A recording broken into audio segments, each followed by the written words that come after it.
गाजीपुर में होटल व्यवसायी विनीत राय हत्याकांड के फरार इनामी आरोपियों के न्यायालय में आत्मसमर्पण की सूचना पर पुलिस महकमा अलर्ट मोड में नजर आया। सूचना मिलते ही एएसपी के नेतृत्व में पुलिस ने जिला न्यायालय परिसर में सघन चेकिंग अभियान चलाकर सुरक्षा व्यवस्था का जायजा लिया और संदिग्ध व्यक्तियों की तलाशी ली।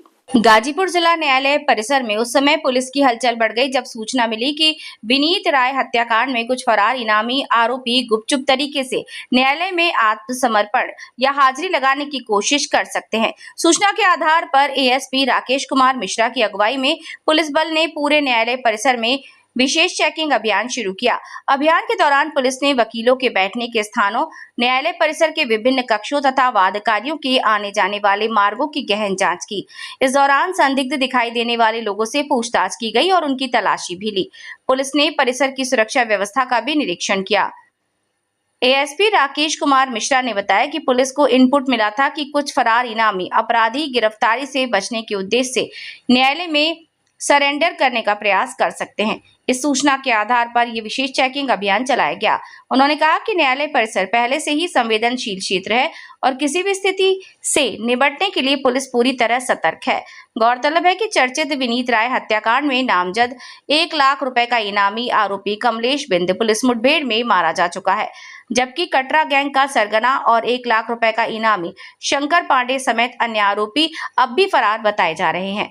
उनकी गिरफ्तारी के लिए पुलिस लगातार संभावित ठिकानों पर दबिश दे रही है।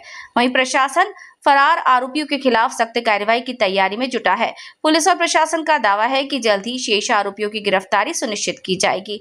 इसके साथ ही उनके खिलाफ कानूनी कार्रवाई की प्रक्रिया भी आगे बढ़ाई जा रही है।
हाँ चल रहा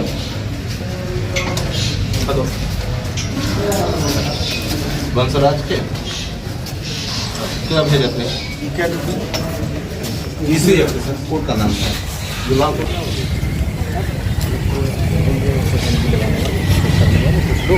वकील साहब का ना चेक करना नहीं, वकील साहब लोग सहयोग करते हैं। महिलाओं का क्या?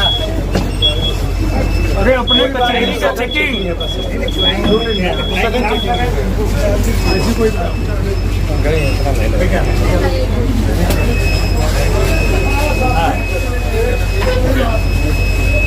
संपन्न हुई थी शादी में बात मेरे पिता द्वारा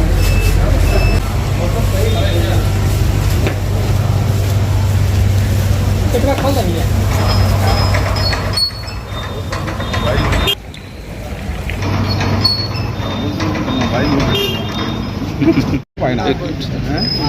नजदीक और आएंगे ना। दो कदम चलेंगे, 2 कदम हम आगे आएंगे। अरे भाई जाने दो, गाड़ी ना रोको यार, आवाज आती है। बड़ी फोर्स के साथ आपके नेतृत्व में किस तरह का चेकिंग अभियान चला गया, क्या उद्देश्य है? ये जनपद गाजीपुर में माननीय न्यायालय परिसर का औचक निरीक्षण किया गया मेरे द्वारा। सीओ सिटी और स्थानीय जो एसएचओ साहब हैं और जो न्यायालय सुरक्षा के प्रभारी हैं, आज भारी पुलिस बल के साथ यहाँ सुरक्षा का औचक निरीक्षण किया गया और जो व्यवस्थाएं हैं उनको देखा गया। आज एक इनपुट भी मिला था कि कुछ पुरस्कार घोषित अपराधी हैं जो यहाँ पे हाजिर होने के लिए पुलिस से बच बचा के इस तरह की गतिविधि की कुछ सूचना प्राप्त हुई थी, तो इस दृष्टिकोण से भी आज ये भारी पुलिस बल के साथ चेकिंग की गई और पता लगाया गया। और जो एसओपी है उसके अनुसार जो यहाँ सुरक्षा व्यवस्था माननीय न्यायालय की जाती है, उस एसओपी के अनुसार सुरक्षा व्यवस्था को चेक किया गया कि उस तरह से चल रही है। यहाँ पहले से ही पुलिस बल तैनात है निर्धारित मानक के अनुरूप माननीय न्यायालय की सुरक्षा हेतु परिसर और परिसर के बाहर और विभिन्न गेटों पे बैग स्कैनर, HHMD, DFMD वगैरह लगे हुए हैं, सब चलित अवस्था में हैं और सबको ब्रीफ किया गया और हिदायतें दी गई और ये अभियान आगे भी जारी रहेगा। सर, इसमें अतिरिक्त सुरक्षा भी बढ़ाई गई है क्या? इसमें अतिरिक्त सुरक्षा बढ़ाई गई है, क्योंकि ये सुबह से ही चेकिंग चल रही है और ये ड्यूटियां अलग से बुलाई गई हैं और ये लगाए रहेंगे, क्योंकि कुछ सूचना भी प्राप्त हुई थी कि यहाँ पे कुछ पुरस्कार घोषित अपराधी हैं जो यहाँ आसपास माननीय न्यायालय में हाजिर होने की फिराक में हैं पुलिस से बचते हुए। तो इस दृष्टिकोण से भी हम लोग यहाँ पे लगे हुए। इसके अतिरिक्त सर और अन्य तरीकों से भी निगरानी रखी जा रही है क्या? हाँ, लगातार निगरानी के जो भी तरीके हैं पुलिस उनके लिए उस दृष्टिकोण से हमेशा काम करती रहती है। तो हम लोग और माननीय न्यायालय की जो सुरक्षा है वो हमेशा सर्वोपरि होती है। तो इस दृष्टिकोण से कहीं कोई कमी होती है तो उसको तुरंत ठीक किया जाता है और विभिन्न समयांतराल पे सबको ब्रीफ किया जाता है कि एसओपी के अनुसार स्टैंडर्ड ऑपरेटिंग प्रोसीजर जो है उसके अनुसार यहाँ की सुरक्षा व्यवस्था के लिए ड्यूटियां संपादित की जाएं और परिसर सुरक्षित बना रहे।